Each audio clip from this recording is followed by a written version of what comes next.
Hey everybody, Erica Serwin here from Pink Bugger Designs, and I have one more Nuts About Squirrels project for you. This is a bonus. If you didn't check out last week's 3 Nuts About Squirrels projects, hop back, click the link here on my blog, or click the link here on YouTube to take you back to my blog, which will also link you back to the previous post. I've got 4 projects in total featuring this super adorable stamp set. This box I actually really like. Can you guess what's inside? He's holding pumpkins. So it is a pumpkin spice Twinkie. Yes, I said pumpkin spice Twinkie. If you like pumpkin spice, here you go.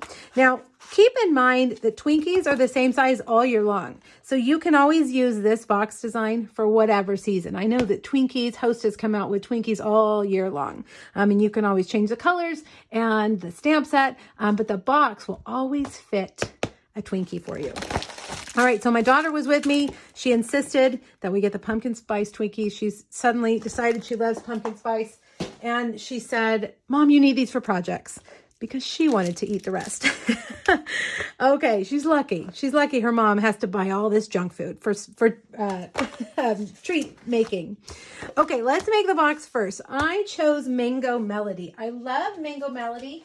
I don't use it as much as some of the other colors, but I think it's a great orangey, yellow orange, and it's great in the fall. Now you're going to need 2 pieces. We'll start with the bigger one. This is 9 3/4 by 7. Let's start on the long side. We're going to do 1 1/4, 2 1/2, 7 1/4, and 8 1/2. Turn it on the short side and do 1 1/4, 2 1/2, 4 1/2, and 5 3/4. Don't panic. There's all the measurements typed out on my blog.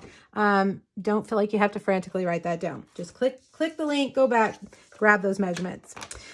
Okay, now the second piece you need is 4 7/8 by 7 1/4. We're going to score the long side at 2 1/8, 3 3/8, 5 1/2, and 6 3/4. Okay. Now this box is similar to the box we made on Friday. If you were with me on Friday, we made a box that was similar. So you might recognize this when we start cutting it apart.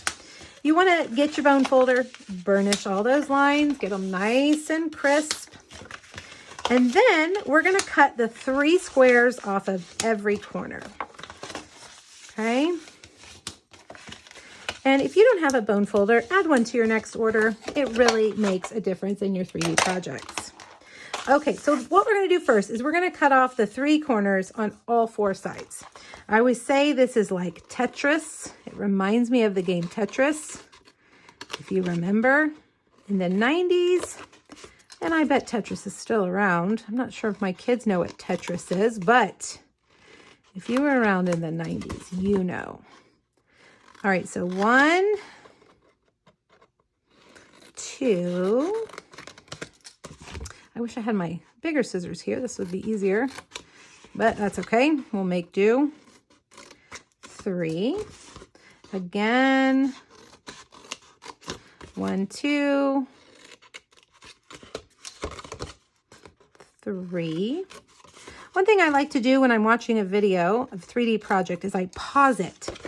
And sometimes pausing it when it's all done helps you. You can pause and see what the paper looks like and then kind of follow and make yours look the same. So here in a minute, I will set it down so you can pause it if you need to.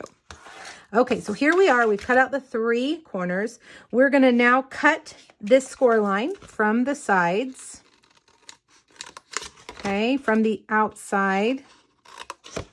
Actually, it doesn't really matter if you cut from this side or this side. You just have to do it the same on all 4 sides. Okay, now these are going to fold in like this. But one thing I like to do is cut the corners off of all of my tabs. So the things on the outside, those rectangles on the outside, those are actually tabs as well. So cut off the corners. I explained in my last video, the reason for this that I have found for me personally is that when I cut a score line, like right here, you can see I cut on the outside a little bit of the score line. So if you do that, sometimes when you put your pieces together, it's a little bit like, there's a lump or it doesn't quite lay down right. But if you cut those corners off, you don't have to worry about that. Now, maybe you don't have a problem and you cut your score lines perfectly every time. If that's you, then you don't need to do this. And if I would slow down and take the time to really watch what I'm doing, I probably could do a better job, but I'm always doing things too quickly. All right, there you go. That's what your piece looks like. If you want to pause the video, you can do that and follow along and cut your piece like that.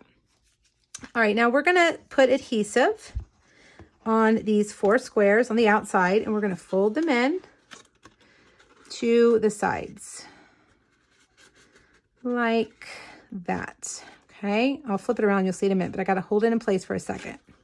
Now, very carefully, do the same here. Lining up those outside edges. Okay. And that's what your piece should look like right now. Okay, and it needs some time to dry, but we're going to use some clothespins here in a second because now we're just going to fold these down on top of those. And that's going to keep everything in place. It's going to give your box a rounded edge so that you don't have like that rough part to look at. And I am using these tiny little clothespins that are from Dollar Tree or Walmart, either one, to hold it together while it dries. Okay. Now we're going to come back and finish the box, but we need to let that part dry. Let's make our tag, our squirrel tag. And I recommend that you use your Stamparatus with these adorable little squirrels. They are 2-step stamps, which means you have to line them up. And if you're like me, I can't get them lined up perfectly without this. I have cut a basic white label. This is a, the name has eluded me. The Tasteful Label Dies. That's what it is. And I'm going to lay it down here on my Stamparatus, and we're going to stamp the squirrel, if I can find my stamps, and he's not going to fit. We are actually going to do something fun with his tail. We are going to do a little bit of fussy cutting, but not a lot. I'm going to set him here, see how he comes off, his tail comes off. Well, we're going to stamp his tail 2 times. So we're going to pick this up. Now, another thing that you need to do, let's make sure that's good. Another thing you need to do is mask off this acorn. We're going to cover it up with a pumpkin. And so you don't need to mask the whole thing, but that little point of the acorn comes down a little bit and sticks out underneath the pumpkin. So I put a little bit of Post-it tape there before I ink him. Okay. And then take it off. And see how it doesn't have ink, and it's going to stamp him like that without his acorn, okay? Now, I'm going to leave that on there because we're going to use that again in a minute. And I'm going to get my other stamp, the fill-in stamp, as I call it. Line him up, pick him up, and we're going to get cinnamon cider. All right, let's ink him up, lay him down. Ooh, I got ink on my plate. Got to be careful with that. And pick it up. I think he needs another layer of ink. And lay him down. Now, you're thinking, Erica, what about his tail? Well, we're going to do his tail on a separate piece. We're going to do the exact same thing. And we're going to cut out his tail so it'll stick off the tag. So this time I'm going to ink, I'm just going to go backwards. I'm going to do the back side. Well, you know what? We got to have the whole tail this time, don't we? This time we're going to ink him backwards. We're going to do the solid part. And then we'll do the line part. And once you have it lined up, you can do it any which way you want, and it'll be exactly where it's supposed to be. Ta-da! Okay, now let's move all of that out of the way, and let's bring our tag over. We're gonna cut out just the tail. And you can pop the tail out, you could adhere it flat, whatever you want to do. I think I'm going to try popping it out with a dimensional. Okay, so let's cut this out using your smallest, sharpest pair of scissors. These are Stampin' Up's paper snips. Just stay right on the outside of that line and cut off that tail. Okay, let's go around. Boy, I got ink all over my hands. There we go. All right, bring over the tag. Looks like I got some ink in places I didn't want ink, but that's okay. We are going to add some leaves there to cover that up. Take that tail and put right there. And now we'll see how it comes off the tag. Very cool. Now I'm going to take my branch and I'm going to stamp that right there for him to be sitting on. I think we'll do some leaves. Let's do Mango Melody and Pumpkin Pie. So we'll stamp that there. We'll stamp that one there. And we'll clean that. Get our pumpkin pie. Okay, once you get your leaves stamped, you guys, my camera shut down. Stamp them in Pumpkin Pie and Mango Melody. Then stamp that fill in, those little veins on your leaves in soft suede. Now, grab your mini dimensionals and let's put on our little pumpkins. I've got a Mango Melody pumpkin. I've got isn't he cute, Pumpkin Pie pumpkin. And now we're going to stamp our sentiment, and I'm just using the Hey There from this same stamp set. We're going to stamp it on just a scrap piece of white in soft suede. And grab your mini messages dies, or your message die, I believe it's called. And I'm going to use this little skinny one right here, okay? So I'm going to line that up, make sure it's right in the center. It's very narrow and you want to get it right in the right place. Lay that down carefully, double check, make sure it hasn't slipped. Run that through. And there we go. All right, now we need some more mini dimensionals because this guy is really skinny and narrow. Set that on there and on there. And we'll set that right under that pumpkin. How adorable. All right, let's finish putting our box together. Now, we did this part. We got this done. Let's grab our Twinkie. Put that in there. Now, we're going to make, this is the drawer. We're going to make the little thing that it slides out of.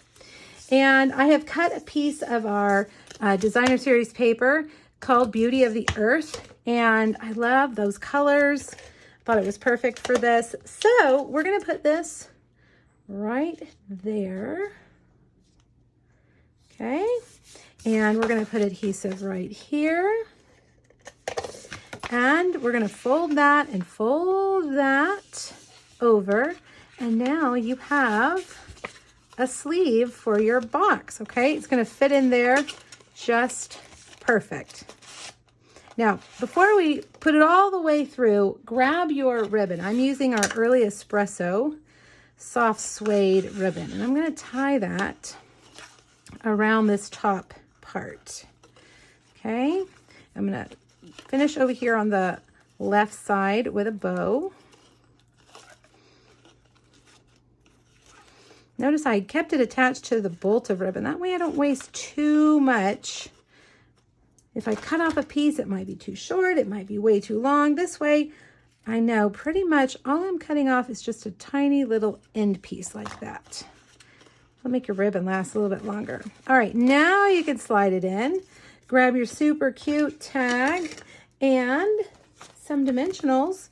And we're going to attach this by putting dimensionals on either side of our ribbon and putting our, let's move them down just a bit, putting our squirrel tag right there. And there you have it, a fun pumpkin themed treat for anybody, teachers, friends, maybe the people at your church that you go to church with, your mail lady, whoever. Make them and make their day, these little slider boxes. And don't forget, this design will fit a Twinkie all year long, whatever Twinkie you choose to use. All right, click the link here on YouTube to go back to my blog to get all the measurements and the supply list. And let me know if you have questions. Thanks, everybody. Bye-bye.